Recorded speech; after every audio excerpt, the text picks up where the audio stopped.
Good day. Well, good day, good day, good day. And welcome once again to the channel All for Success.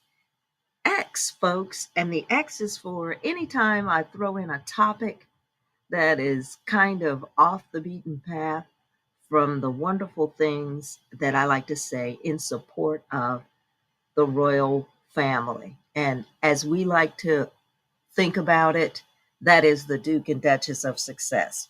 Um, the other people, well, they can call themselves family if they like.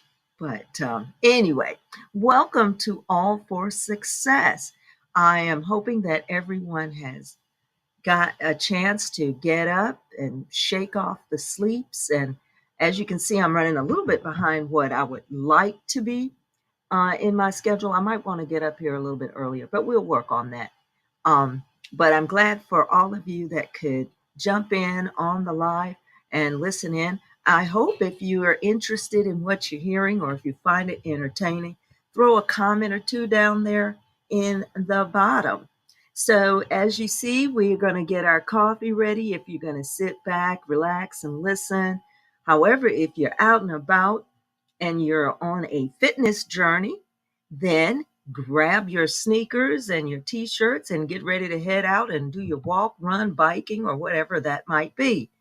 I'm hoping that everyone gets a chance to participate in some type of fitness because this channel is coming from the perspective of mothers who have adult children.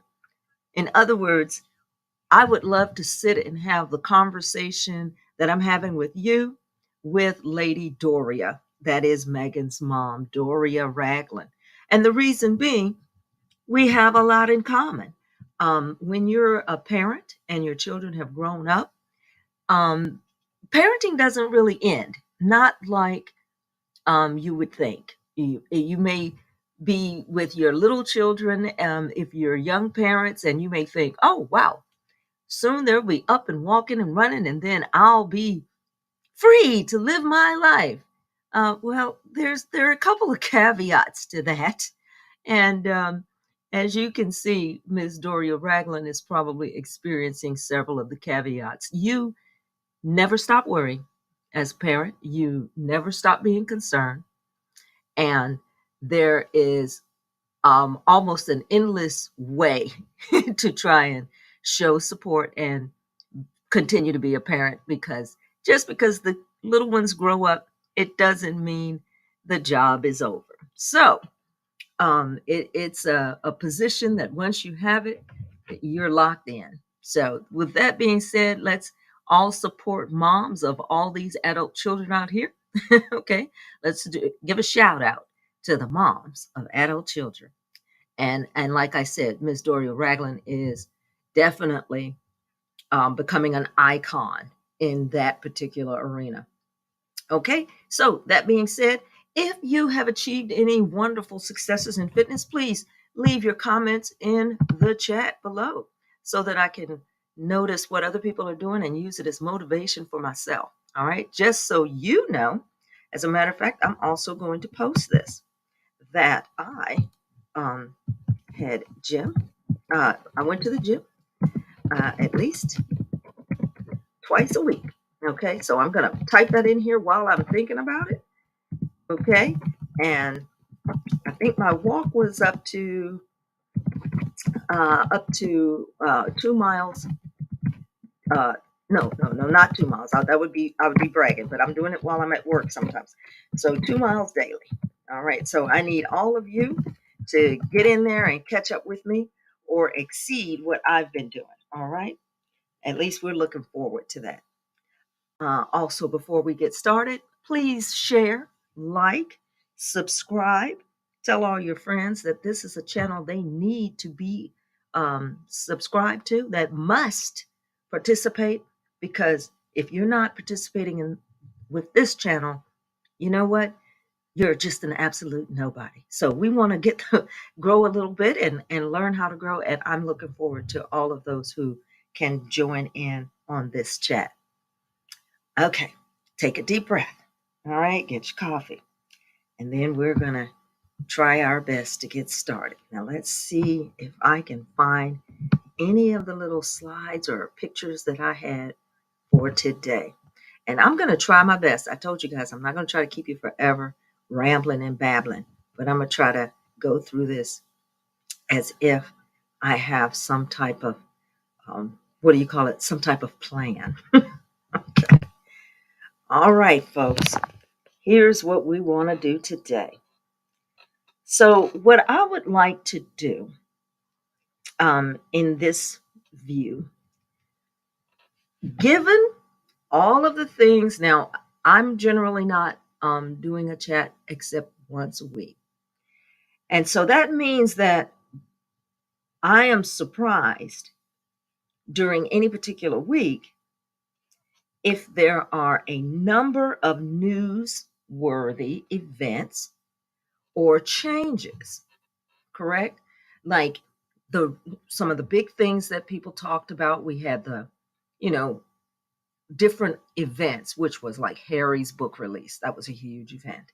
And then you had some of the charities that they were going to attend.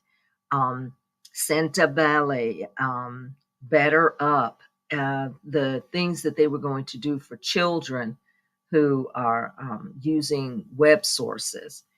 So you would hear about those things weekly, where our Sussex family or one of the Sussex members was going to be going. So that would consume, the day-to-day um, clips on the news or the notifications that you might see if you're scrolling through YouTube or if you're on Twitter.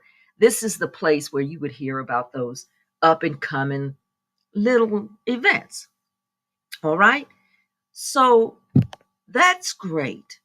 But generally, day to day, there wasn't something to talk about daily unless you were doing what some of the squatties are doing, which are very specific deep dives where they are looking at information at a very detailed level. So if you weren't participating in that, you might be missing here or there some of the news breaks that are coming up. Okay, well, this week and over the past, I'm going to say month or two, there has been a daily, almost daily,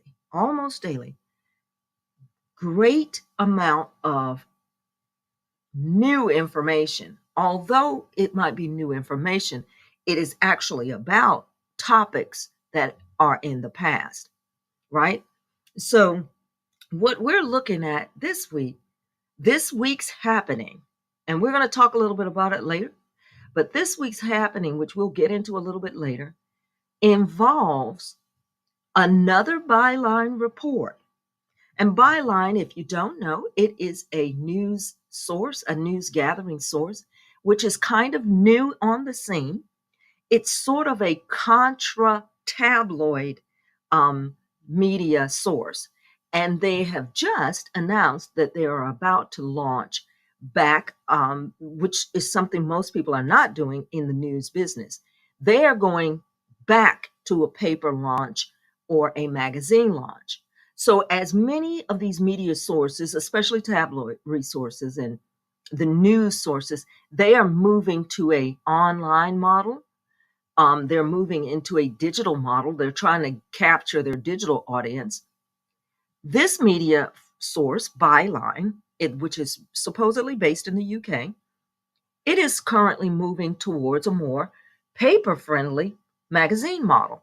So it is now becoming or trying to grow it's trying to grow their audience. Now, here's what their approach has been recently. Recently, Byline has been a very interesting source of information, somewhat researching various, I'm going to say, cases, or they're researching various sources and stories that were presented one way, maybe years ago, but they are actually finding information and updating information to give you a different perspective on that story that may have occurred several years ago. Now, I know if all of you are squatties out there, or even if you're squatty adjacent, you have seen in the news recently that a news story is like front and center again. Byline. Now, Byline did that front and center story and that three-part series, I think it was, about our guy Dan Wooten. And that storyline of who he was involved with, how he was involved with pretending to be various characters online, how Dan Wooten, this is alleged, right? We can't say that this is actual. We have to say that Byline is discussing a story about Dan Wooten where these things are alleged. All right. So these things that were alleged about Dan Wooten by Byline is that he pretended to be various characters online, that he paid people to be their personality on Facebook pages, and that he lured various people into relationships and sexual activity that could be filmed so that he perhaps could use it at a later date. Now, that is what the story that has been kind of instigated by Byline. They evidently had sources and storytellers that were explaining these things. So it's like, oh my gosh. Okay, well, you thought, great story from Byline. You probably sat down and said, well, that's going to be interesting. Maybe I can't wait to hear more about it. And you thought, well, maybe that'll probably be it. Maybe their next big story would be about, I don't know, mermaids. Oh no. Well, just this week, Byline is coming out with now another set of stories. Now, this set of stories involves sort of a Dan Wooten association, but now they're discussing an intrigue about characters that worked in the royal households. And it is apparent that some of these characters were named also by Harry in his book. They are key players, potentially, in various lawsuits, also being moved forward by Harry. And Byline is discussing what their role may have been. Again, I know any of you who are squatty adjacent or squatties, you've probably heard this story at least 10 times. People are reading the absolute details from the articles online. They're doing this, and I have heard this maybe over the past 2 to 3 days. So I'm going to give you the gist as I kind of skim over the story, but I'm going to give you the gist of what was happening. All right, there is a person that was in the royal household that they believe was actually selling information about the Duke and Duchess of Sussex to the tabloid media.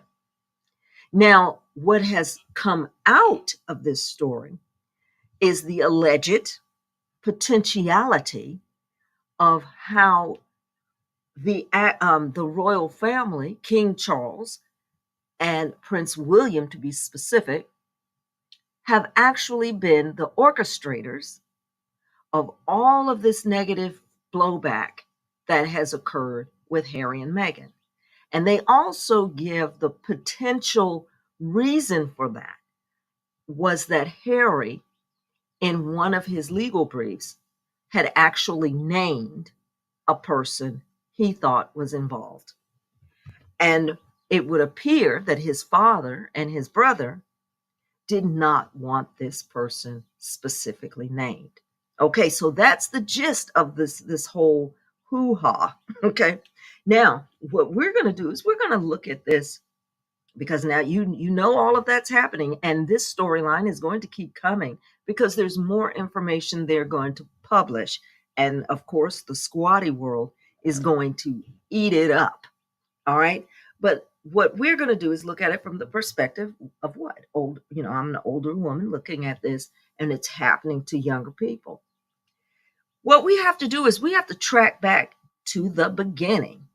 All right, so where are we in the beginning? Well, here's on this, as I'm going through these pictures and photos, When Princess Diana was still with Charles, and this is the birth of their second child, Harry. Prince Charles, I'm not sure if any of you have ever experienced this or if you're even aware of this, but often when people have children or someone is pregnant, the people in and around this pregnant person or the even the parents and the grandparents, they're often talking and just saying things to the mother without really actually thinking carefully about how it may sound. It's like saying something that you might think is lighthearted and offhand. You may not consider it anything significant, but there are certain things that are said around mothers, especially a new mother, especially women who are pregnant or just having had a baby. There is a way that something may be said. There is a method that is in the tone of voice, or I can't explain it. I always say that I believe it's very much more related to the animal kingdom side of our brain. But what I'm getting at is way back in the beginning, it has been rumored, right, that Prince Charles, at the time Harry was born, he's a little bitty baby, still in swaddling clothes. But it is rumored that Prince Charles made a comment, something to the effect of not particularly being pleased by the fact that he had red hair or that it looked like he was going to have red hair. And the term ginger, when that term was generally used, it wasn't necessarily with the connotation of something positive. It wasn't absolutely a positive statement to say, oh, that person's going to be a ginger. It has now late in our day, it has become almost a term of endearment, and most people think it's quite humorous. But that was what was perceived by Diana. At least that is what is rumored, is that she perceived Prince Charles to be somewhat disappointed at how the baby might look, right?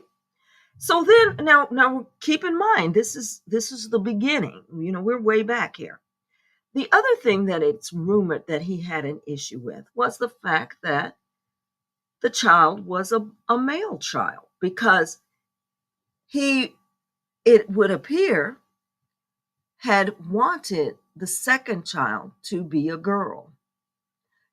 I guess he was thinking of that television picture perfect family, where you have a older son and then you have a daughter, picket fence, husband, wife, boy, girl, dog, cat, all of that. So I'm thinking that that was probably his mindset. But because he said this, right, to his wife who had just given birth, it's the type of thing that as time went on, she probably, what do you call it, the people who think on these things, she probably began to resent it. Okay. So that's kind of Harry's origin story. So we have to keep that in mind when we're looking at the relationship between the father, the ex-wife, and his son, Harry. His mentality on how he perhaps works or how he actually reacts to Harry, which might be different from how he would behave with his other son, Prince William. So this is what Prince Harry is growing up through as a little bitty baby or a little baby. He goes from a little baby to a little young child. But this is the environment that is kind of humming in the background. And what we don't know is, as a parent especially, is what is if these type of conversations or if this discussion was ever had around Harry. If this is something that he actually heard, or if this was discussed, even if it was said in a laughing or joking way. Is this what was his world as he's a young boy growing up, right? This over overwhelming thought or idea. Oh no, he's a boy, and oh no, look at the color of his hair, right? I can imagine, as a parent, I'm absolutely certain there are thousands of types of mental stresses that this is going to put on children. Hard stresses that they may or may not be able to overcome. These are the type of things that stick in the back of our minds as we're growing up. And there's no telling how we perceive them or how they get incorporated in our lives. Am I right? I mean, that's just a known fact. So here you have this young child growing up where the actual start, from the starting point, we already had created a level of inoperable tension. All right. So that's where I want us to look at what in the background of all these stories that are breaking and blowing up behind us. This is what was happening in the background. And so we have to keep that in mind.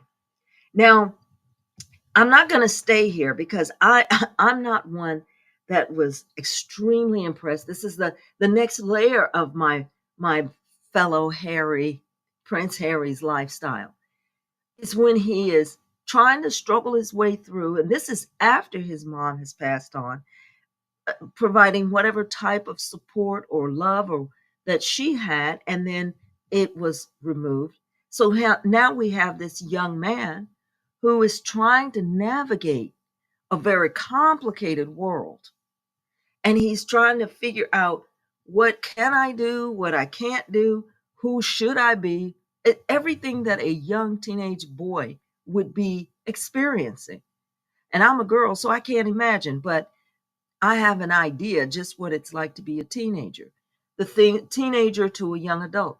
You have ideas about things that you're doing, and you believe that what you're doing often is correct, right? You often believe that what you're doing is the right thing.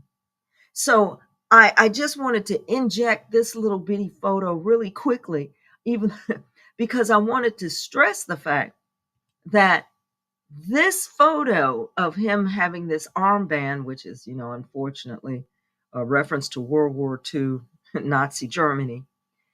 The problem that occurred is, here he is, by all equivalents, barely a college student, right? Or barely out of high school. And this hits the world in a news release. These young people at a party for Halloween, which is why I also included it. I wanted to remind you all that we're in that time, in that season, right? And kids at a party, as stupid as they are, as ill-informed as they are, also, let's add, in the costumes that you're looking at, completely detached from the American view of what this means, right? Because they are British. They have a book television understanding of how we in America might look at that, what it is we see when we look at that. Yeah. Now, don't get me wrong. I know all of us, especially if you're a mother of adult children, we have all seen this exact party pose with I don't know how many countless government officials here in the United States. I mean, from the state that I'm from, right, which is actually Virginia, almost every single person that I went to school with was in a photo like this at some point. Confederate flags hanging in the back and all, because again, I'm from Virginia, right? But the actual connotation of it, the background idea of it, for these British kids partying in Halloween, their thought process would be completely and totally different for what they are doing in this photo. Now, the casual part of this is Harry's photo, all of the adjustments here, everything that was happening here hit the world newsstand like a hurricane. It was everywhere, all over the world within minutes. And in big, gigantic, black bold letters, what he had done, how horrible it was, how horrible it was for the king, what it meant, on and on and on. Now you have to again remember, he is a prince, right? He is a child, even in that photo. And here's the thing. Have any of you ever heard the names? Oh, I'm sorry, I flipped from the photo, but I'll go back to it really quickly. But just a casual question. Has anyone ever heard the names of the other people in this photo? I know I haven't. But perhaps Byline Times will let us all know who else was in this photo. Because this was not a party that he attended alone. So you see the other characters in this photo whose faces are conveniently covered up and almost unidentifiable. However, Prince Harry made the news all across the world. And not long after that, he was going to be going, not long after that, he was actually going to be touring in Jamaica, of all places. But on the newsstands everywhere was the condition that he had participated in this party and that he was dressed in the most offensive manner possible, right? Now, this is not to mention that, you know, much of the family of the Windsors were Nazis anyway. But you know what? That's an alleged thing. So we're not going to get into that. But, research be darned. Research be darned. There were so many members of the royal family that were also very casually supportive of the Nazi movement. It's unbelievable. So for him, again, the perspective would have been casual and not as concerning because they were on the royal families overall were always on all sides of a conflict. They were always going to benefit from every single side of a conflict. But that's the major royal story. So what I'm getting at is this. Okay, now here's the important part of this piece that I'm this is where I was actually going with this conversation. Okay, so you saw that photo, and at the time that photo hit the newsstands like as if there was nothing else going on in the world. You would have thought there was nothing happening anywhere else on the planet. No wars, no famine, no nothing. It was only about Prince Harry and what he had on at that party. Now he's a child. So from this comes this whole scenario of, oh, he's probably drinking too much or he's on drugs. And they were continuously trying to link Prince Harry and to the lesser degree Prince William. They were always trying to link them with the possibility of being drug addicts. And so here's a time period where the Harry the drug addict story, Harry the alcoholic story, was starting to try to seep into the news frame. And that was one of the biggest storylines. And that is one of the things that was the continuous drumbeat. When you talk about Harry being harassed now, it was about like that when he was at that age group, when he was a young man. It was very similar. Now, here's the thing. Again, even though you keep in mind what is happening currently, keep in mind what you're seeing today, right? And also, if you can maintain all these thoughts at the same time, like juggling balls, we have to be aware that at this particular time, now that would have been October or something like that. Okay. But guess what else happened that same year? Anybody know?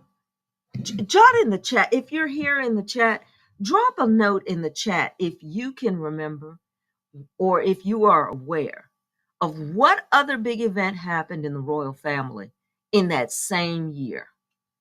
So now, think about it. Nobody likes the royal family, or people were kind of, miffed with the royal family. This is after Diana's death, several years later. All right. And then all of a sudden, Harry's a teenager, and the only thing you see in the tabloids is how awful Harry might be. Right? That's all that you see in the tabloid papers. Now, anyone, put in the chat if you have any idea what else was happening that year. And by the way, I'll give you a hint. This was 2005, October. Okay. So what else might have been happening that year that that keeping the attention on Harry the drug addict might have been a better deal? Okay, I'll give you 2 seconds. 1001, 1002. I don't see any feedback in the chats. Okay, I'm gonna have to get on, you guys. I need you all to give me some feedback so I know what's going on. Okay, listen.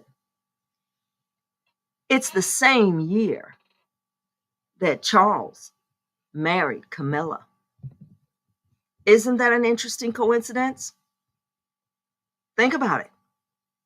Let's think about that. Earlier that year, Charles and Camilla get married. Is the world celebrating it? Do you think the world was all up in a hoopla saying, oh, this is the most wonderful thing we've ever heard of? Do you think that's what was happening? No, it wasn't. But that is exactly what else was happening. Okay, that is exactly what was going on. So Charles marries Camilla earlier that year. And then all of a sudden, Harry goes to a party, and this is later in the year, right? This episode of him at the party is not so much a positive episode. And badang, the media went 100 degrees after Harry. All right, now, keep that in mind. And like I tell you all the time, background, keep that in mind. What was one of the accusations in the byline story leak this week? What is one of the main focus? Everybody pay attention. What is it that byline was talking about this week? What is one of their main topics? Yes. How the royals will throw another person under the bus in order to get the heat off of them, right? They'll put out a story about another family to get the story off of them. That is another thing Byline is putting out with clarity, right? So let's look at that. Charles marries Camilla. Probably lesser of the world is very interested. All of a sudden, Harry has this kerfuffle. And all of a sudden, 100% of the world's attention is on what's the deal with Harry. Very few comments, very few or limited commentary on the fact that this man just remarried the woman that he was having an affair with during his entire marriage with Princess Diana. They tried to end that story. So just that is exactly what we're talking about. So Byline is doing its thing, right? But I want you all to don't forget what happened originally, because we're looking at this, of course, many of us who are in the squad world, we're looking at it from the position that, oh my gosh, look at all this stuff that's happening with Harry and Meghan and how new. Oh my gosh, how amazing it is. It's so absolutely new. And oh, it's just coming up. Absolutely. We don't know what's coming up, but I'm going to tell you, as I've been presenting for this month, trying to kind of go over sometimes where these things are coming from. It's just the beauty of where these things are coming from. Sometimes it's not new. It's actually the same procedure, the same process. And the story in Byline Times is saying again, it's indicating again, much of what is happening to Harry has been by design from his birth. And it has been happening his entire life. Now it just includes Meghan Markle. And that is basically the only difference. Now, no one would have cared, right? If they had circulated other types of photos. I mean, after all, this photo could have been sent around the world. No one would have minded that. They could have sent this photo all over the place. And it would have been great, right? It would have been great. It was just the way that they were presenting it. And I'm going to take a second here and I'm going to read through some of the comments that I do have because, I want to see if I've got some comments that are fun to mention. So hang on one moment. I see my comments, but we're going to skip that. But, okay. So we have a comment here and I want to let, I want to see if we're on the same page. This comment is from Sean. I think I'm saying it right, Sean. And it says, with all this craziness, Andrew is still okay. So now you're copying that guy that was out there saying Andrew is a sick old man, one of the protesters. Oh man, that is hilarious. And Sean, you have said a whole bunch that is absolutely correct. I see that you also got the married Camilla. Yes, that is exactly because that was happening at the I didn't even realize it. I'd almost forgotten about it. But here's the thing about it. Byline Times has mentioned this. But guess what's back in the news? Because it's Halloween. Do you realize that I've actually been flipping through YouTube? And while flipping through YouTube, I've actually seen a couple of stories that are going back to that time. I'm not kidding you. I'm as I look at some of the topics today, even today as I was running through some topics, they are back on. They're trying to throw this story back out there. So again, you're like, well, why would you be doing that? What's going on? Let's see. So you're saying, yeah, Harry was wearing that, and let me see if I can read this. Oops. Okay, Harry was wearing that, but if they got pictures of William wearing something similar, it would be really a big deal. Absolutely.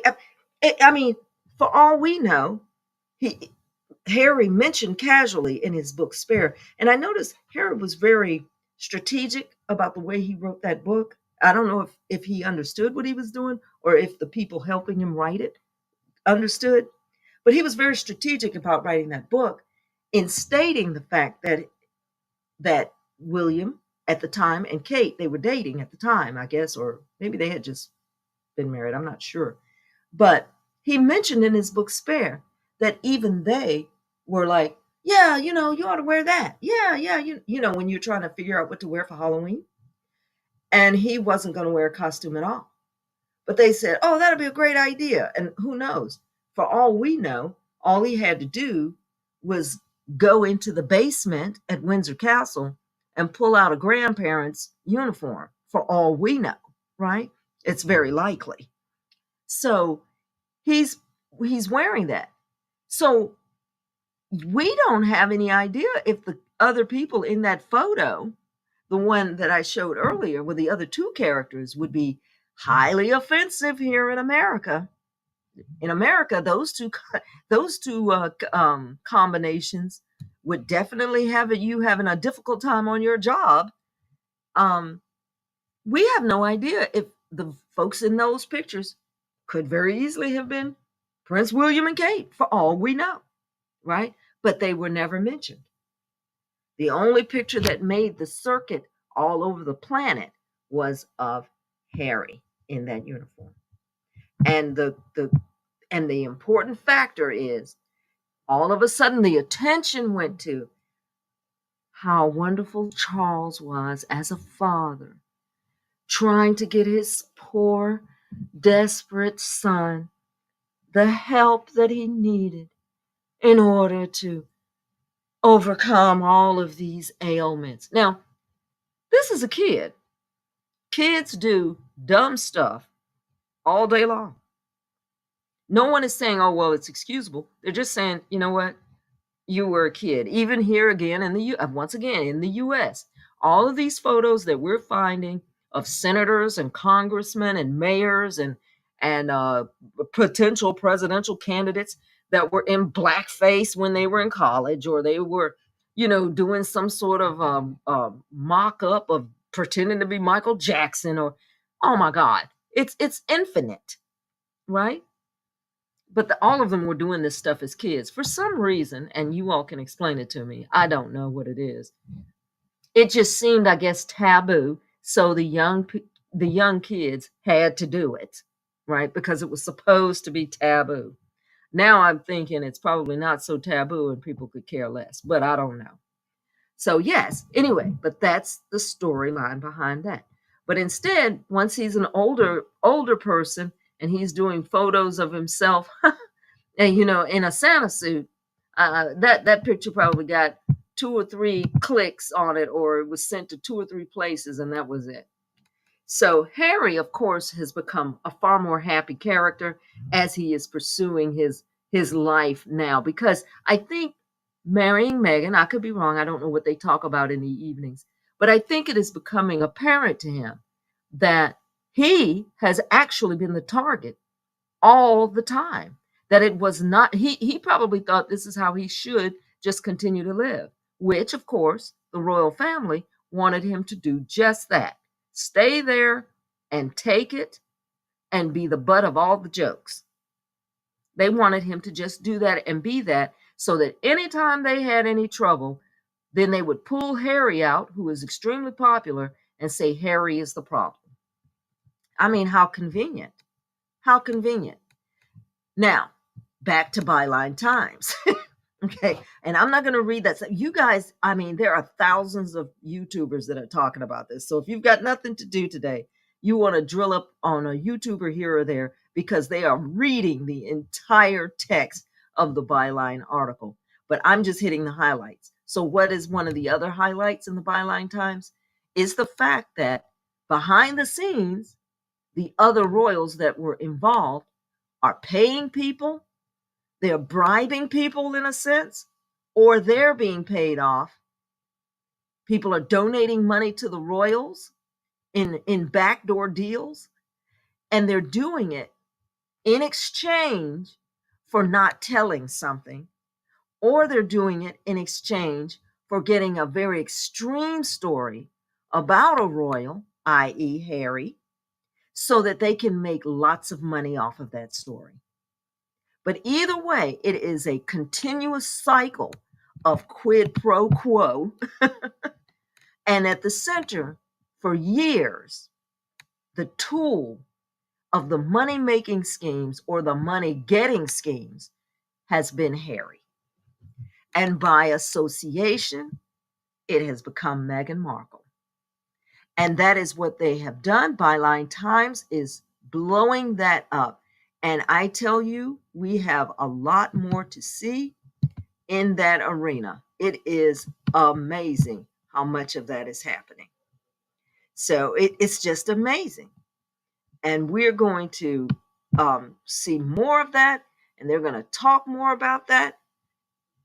Oh, yes. And Sean is saying one more time. Let's see what we got here.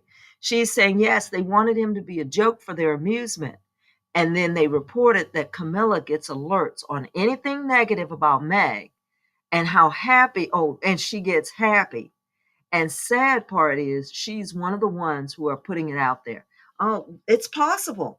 Any of that, it is very, very possible. I don't know how connected into what I would call the entertainment world, or into the, I would say, celebrity world, how connected Camilla might be.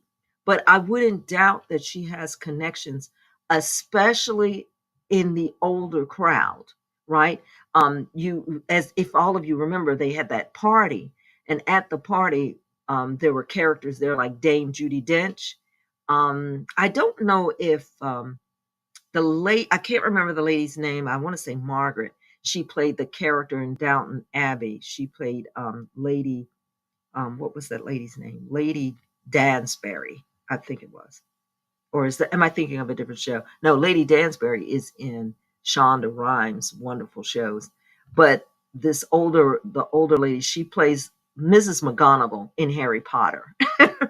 But she's also a British actress. But I don't. But I know that that British actress who plays Mrs. McGonagall in Harry Potter, she specifically stated that she was not of the aristocratic class. She, and I'll never forget it. She was interviewed, and they asked, "Well, why aren't you a part of some type of royal production or whatever?" And she said, "Because I'm common." Right? And she made that very clear that she was not in that circle. Now, Dame Judi Dench, however, was. She is of an aristocratic family in as what anyway. So that puts her in a place where she might know people or be privy to some of the things that they are that the aristocratic class, that that large class of people that are associated in and around the royal families. And so it was just interesting to see that, hear her take on that. But yeah, I'm sure Camilla is very much plugged in with many of the older people in the entertainment celebrity world. The question, of course, would be nowadays, how far down the line can her influence reach now that she is considered queen consort, which she probably thought was going to give her more power, right? More than likely, my if I were calculating this, I would believe that she thought she was going to gain more resources and more power, and she's behind the scenes. But I'm gonna tell you something.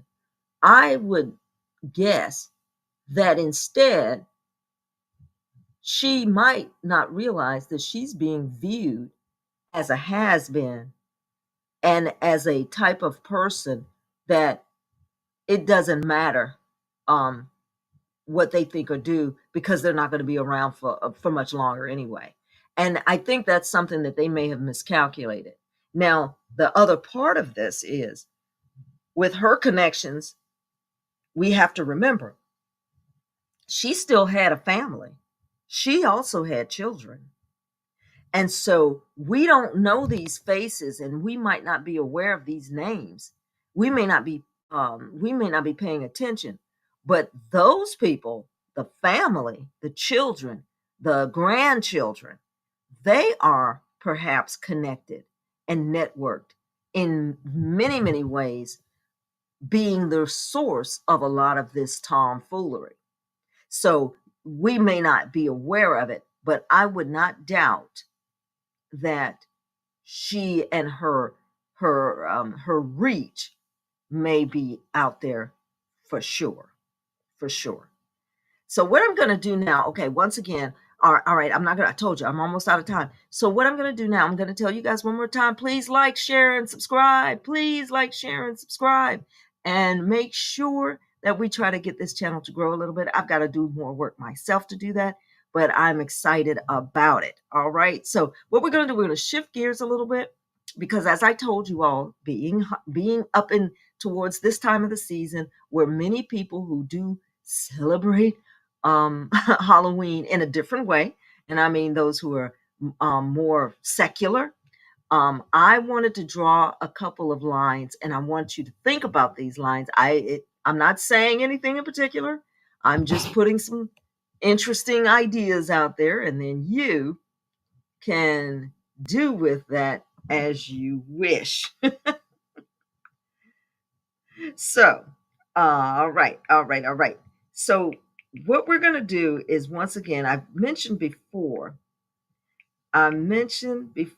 that there are methods that are there are methods and psychological type of activities that have often in the past been attributed to the practice of witchcraft. Now, because Halloween is coming up, People are always talking about the occult, and they're dressing up as different characters and vampires and wolf men, and of course the prominent witch has always been a big deal.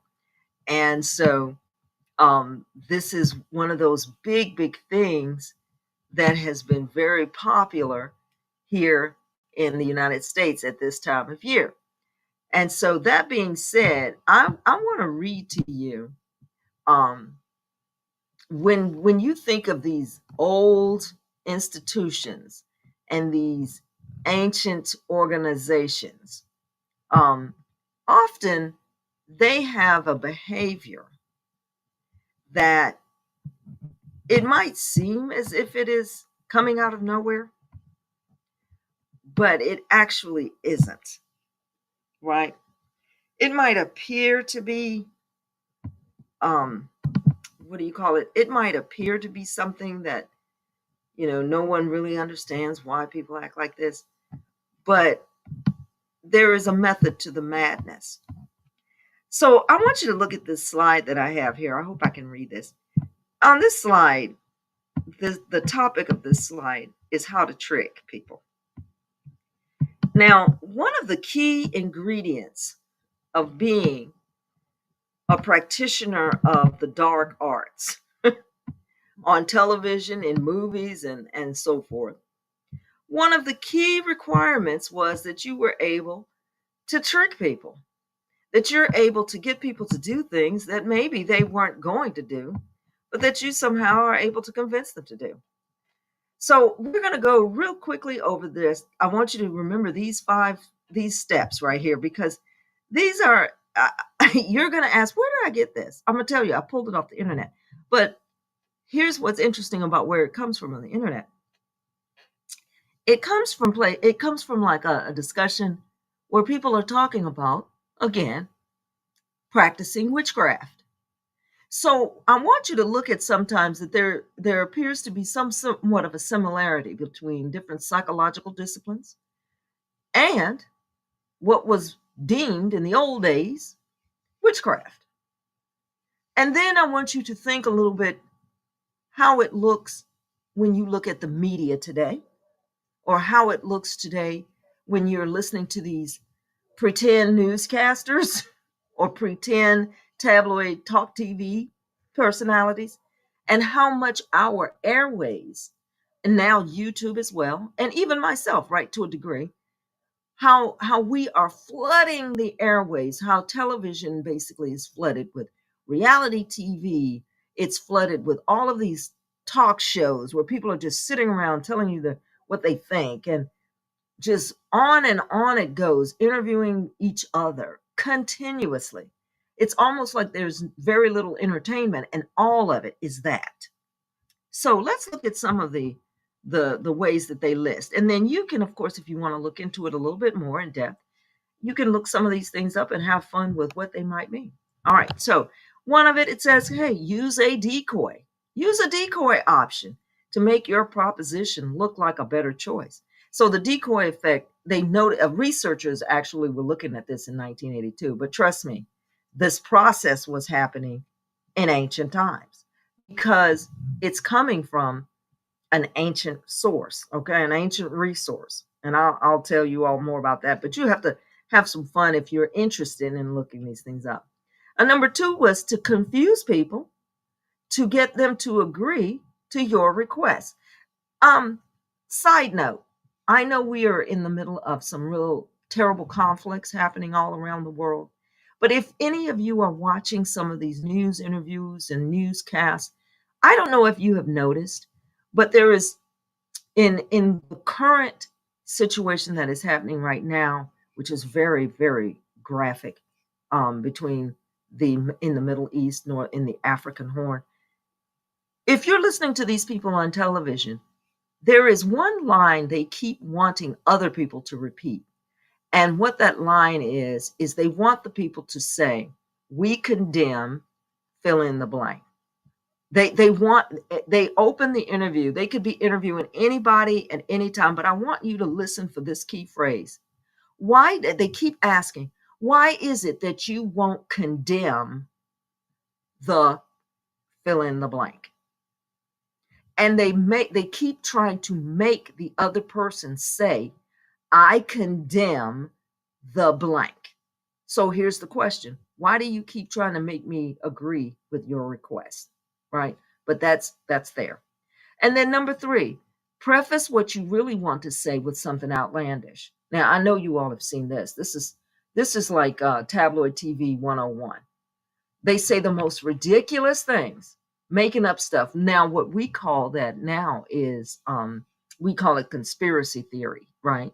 So people will say something that's just absolutely ridiculous, and then they'll begin the story with that, and then they'll try to drift into something that might make a little bit more sense, basically to warm you up to the ridiculousness. Number 4, they say use nouns instead of verbs. And I understand that. That means they want you to associate with something that's actually physical, right? People, places, and things.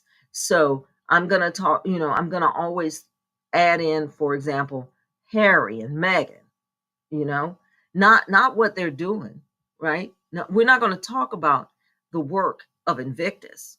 We're not going to talk about the work of Better Up, but we're going to talk about Harry and Meghan's shoes, jackets, hats, coats, right? Stuff like that. And then lastly, this one I thought you all would really find interesting. Copy people's body language and facial mannerisms. Now, if you all don't understand that one, and if you don't recall seeing that in play, I would be shocked. Okay. But I'm sure most of you can definitely pinpoint that.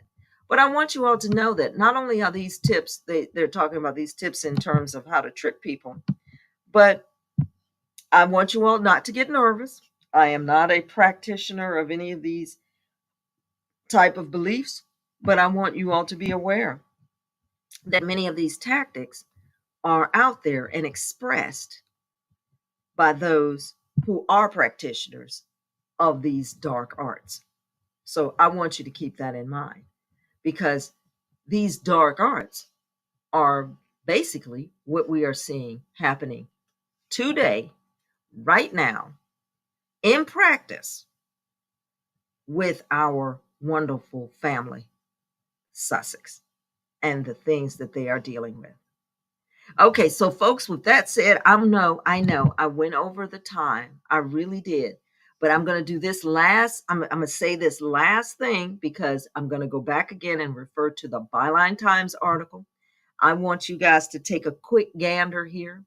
This is one of the few I'm sure they had a couple photos, but this young man in this photo right here with our Duchess, Meghan Markle, this young man who is seen walking along, getting ready to get behind the car, who had been assigned to help guide the royal family and make sure things are on the up and up. This is a young man who had written speeches, and he was participating in speech writing and doing some very phenomenal work with the UK's Brexit movement. And he was selected as someone to be her right-hand man, someone who could help her get things done. Oh, isn't he handsome? And of course, those were the articles. Woo, isn't he a hottie? Ah, and that he had worked with the Treasury, and he was very well versed in economics and finance. Oh, isn't he lovely? Well, he was her chief, like the chief press officer, and he was working so much hand in hand with Prince William. Whoa, in Kensington Palace. Well, boys and girls, please write down this name. His name, Christian, I think, Jones. Christian Jones, who just happened to attend Cardiff University in Wales. Oh, yeah. Many of the people that are all working there together have been in school together and know each other. And Christian Jones, who's right here, who seems to be just looking out the corner of his eye as he steps off the curb. This is the young man that has been named in the legal brief by Harry as a person of interest, allegedly, that may have leaked very private information to the tabloid media. And he said, "Oh no, I don't know Dan Wooten. I don't really know him, but he showed up in a wonderful photo at a Dan Wooten birthday party." Yes, ma'am, that's what happened. So listen, I just want to leave you all with that wonderful tidbit. That's the last part of the information coming from Byline News. So people like him, press officers, they're practicing a very interesting form of tricking the people.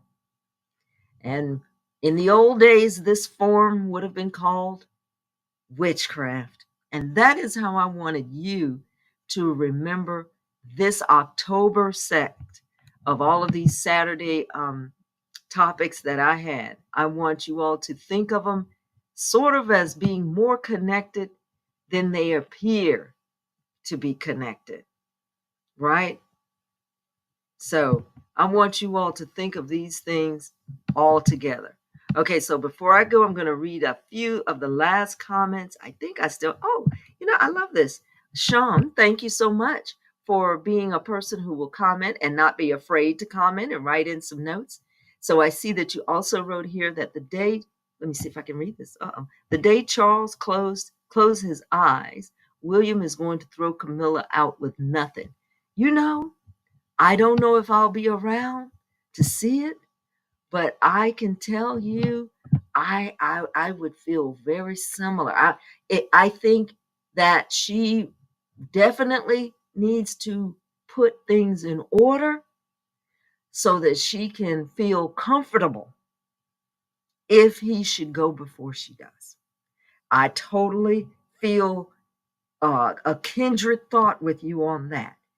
And then lastly, you have, and instead of calling on God, that is true.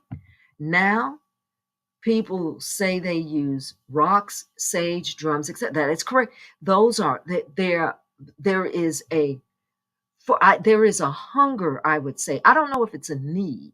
I'm going to say there seems to be a hunger, and there seems to be an affinity for many of the methods that were used by ancient people in an ancient time, or better yet, maybe I should say it, perhaps by tribal people. Okay, so perhaps um, there is more of a tribal s, which again would have been very ancient. And the interesting thing about what you're saying here is, and I know, again, I definitely, last minute disclaimer, I don't want to crisscross how a person is about their faith or their religion, and how they feel, whether they are very devout in their religious pursuits. I don't want to crisscross that or wipe that away when I'm speaking on these topics of sorcery, ancient witchcraft, and things, because I want you all to be aware that I am looking at these things through the lens of literature and, in a sense, academics. And when I'm looking at these things in that way, sometimes the difference between what you're seeing is merely the terminology. It's the words that we're using. And the reason for that often is language is a very, very strong tool in the box of psychology. And that's why media has such a grip on what people think and believe. And it's because they are using language, whether you understand what they're saying, whether the words they're saying are being used the way you interpret them to be used. That is a powerful, an extremely powerful tool to manipulate the minds of the people. Okay?